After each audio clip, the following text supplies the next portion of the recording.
MA BEd ஆசிரியர் அவருடைய கருத்துக்களை எடுத்து வைக்குமாறு நான் கொடுத்தேன். அனைவருக்கும் என் மாலை வணக்கம். எதிரணி எப்போவுமே பேசுவாங்க, ஆனால் செயலில் ஒன்றுமே இருக்காது. வாஷிங் மிஷின் தரேன், ஃப்ரிட்ஜு தரேன்னு சொல்லுவாங்க, ஆனால் கடைசியில் நோட்டீஸை கொடுத்து ஏமாற்றிடுவாங்க. ஆனால் ஆளுங்கட்சியை பார்த்தீங்கன்னா நல்லா பேச மாட்டாங்க, ஆனால் செயலில் இருக்கும். வெற்றி அவங்களுக்கு தான். அதனால் எப்போதுமே மாமியார் அணிதான்.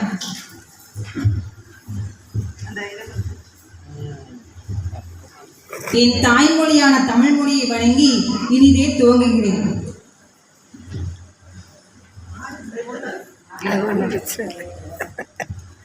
திருநெல்வேலினா அல்வா, திருநெல்வேலினா அல்வா, மணப்பாறை முறுக்கு, மதுரை ஜிகிர்தண்டா.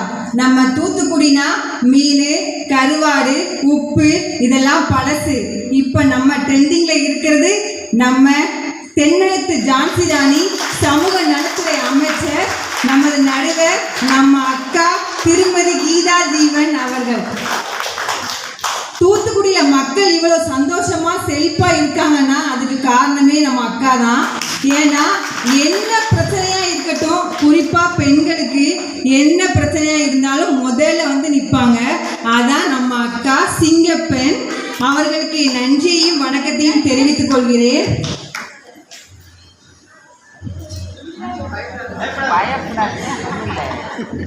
இங்க இவ்வளவு பேர் பேசுறோம்னா அதுக்கு முக்கிய காரணம் நமது அட்மின் திரு லயன் சி ராஜன் அவர்கள். உண்மையிலே இந்த லயன் இஸ் ஆல்வேஸ் லயன். சிங்கம் எப்போதுமே சிங்கம் தான். அதனால தான் இவ்வளோ சிங்கங்கள் இங்கே நம்ம சிரிச்சுக்கிட்டு இருக்கோம்.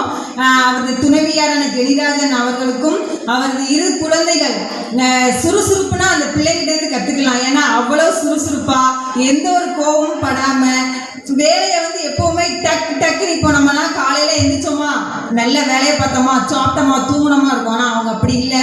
எப்போதுமே சுறுசுறுப்பாக கோவமே படாமல் என்ன வேலையாக இருந்தாலும் நிதானமாக சிறப்பாக செயல்படுவாங்க. அவங்களுக்கு ஒரு நன்றியை தெரிவித்துக் கொள்கிறேன்.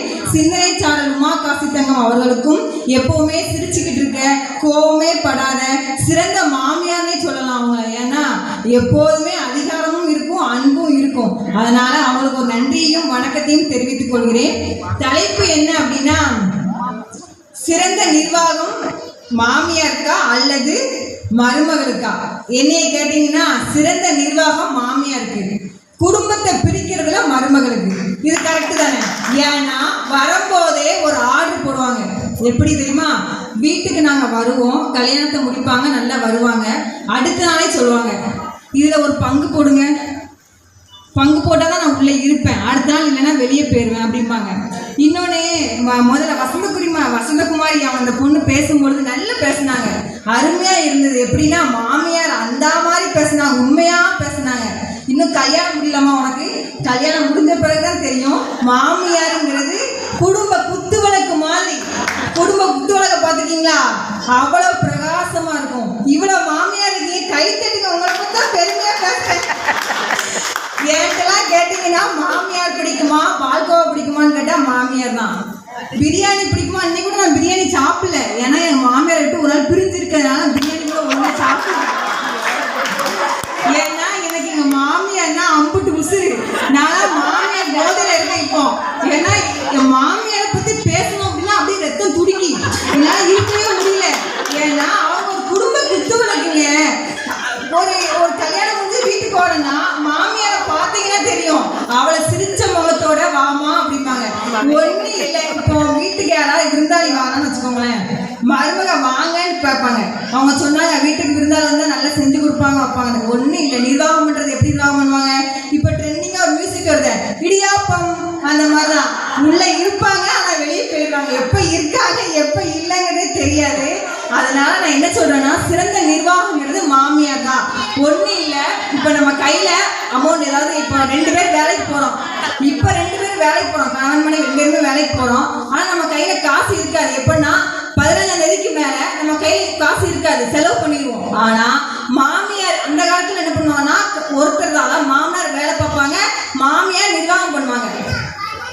நிர்வாகம் பண்ணி அந்த குடும்பத்தை பார்க்கும்போது எந்த ஒரு பிரச்சனையுமே வராது. என்ன அப்படின்னா, குடும்பத்தை நிர்வாகம் பண்ணும்போது ஒரு கணக்கு இருக்கும், இந்த செலவில் தான்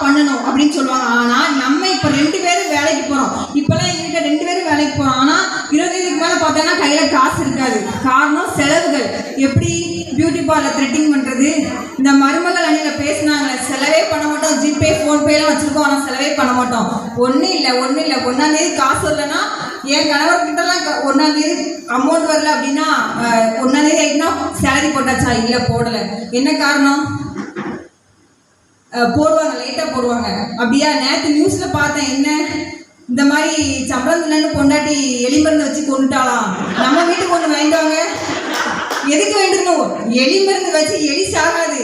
ஆனால் ஒரு பிட்டை போட்டிருந்தான், நாளைக்கு நீங்கள் வாங்கிட்டு வந்துருக்க வீட்டுக்கு. எதுக்கு வாங்கிட்டு வந்தால் கொஞ்சம் நல்லா இருக்கும், அப்போ தான் அந்த பணம் நம்ம கைக்கு வரும், அப்படி இல்லைன்னா வராது. அதே மாதிரி என்ன அப்படின்னா, நிர்வாகங்கிறது மாமியார்ட்ட எப்படி இருக்கும் அப்படின்னா, அதாவது நிர்வாகம் பண்ணும் பொழுது அந்த கணக்கு வழக்குகளை சரியான முறையில் நிர்வாகம் பண்ணுறது.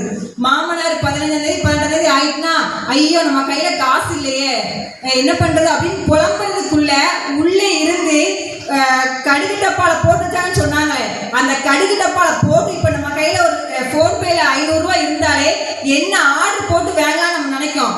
ஆனால் அந்த கடுகு டப்பால, உப்பு டப்பால, புளி டப்பால போட்டு சேர்த்து வச்ச பணத்தை பார்த்தாலும் எடுத்து செலவு பண்ண மாட்டாங்க.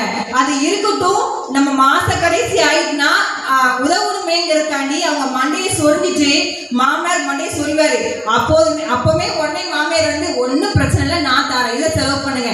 ஆனால் அவங்க வேலைக்கே போயிருக்க மாட்டாங்க. அந்த இடத்துல மாமியார் வேலைக்கு போயிருக்க மாட்டாங்க. ஆனாலும் அந்த பணத்தை சேர்த்து வச்சு மாமனாருக்கு உதவி பண்றாங்க பார்த்தீங்களா, அந்த வீட்டை நிர்வாகம் பண்றாங்க பார்த்தீங்களா, அதில் தான்